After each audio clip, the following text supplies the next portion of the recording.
大家好，我係 Manny， 香港專業塔羅協會嘅會長。好多客人揾占卜師問感情問題，我咁多年嚟嘅經驗，差唔多90%都係問感情。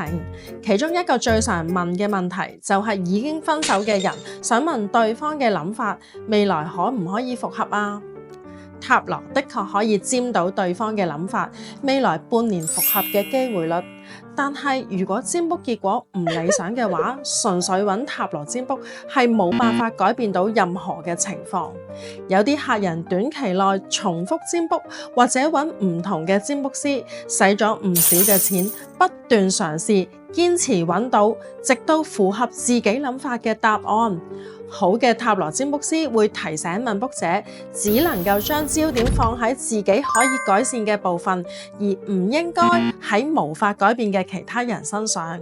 越執着想對方改變去愛返自己，越想復合，自己只係會越嚟越痛苦，無法自拔，甚至想透過其他手段改變對方同達成復合嘅結果，可能係會嘥咗好多嘅錢，同傷害到其他人，最終自己都要付出代價，承受因果業報。記住，塔羅占卜好似一面心靈鏡子，可以幫我哋認清感情關係嘅實相，了解同改善自己嘅問題。如能夠放下執着，就可以分辨到邊啲先係真愛。只有真正學會愛自己，先至能夠吸引珍惜同真心愛你嘅人。今集去到呢度先，記得追蹤 Manny， 下集見。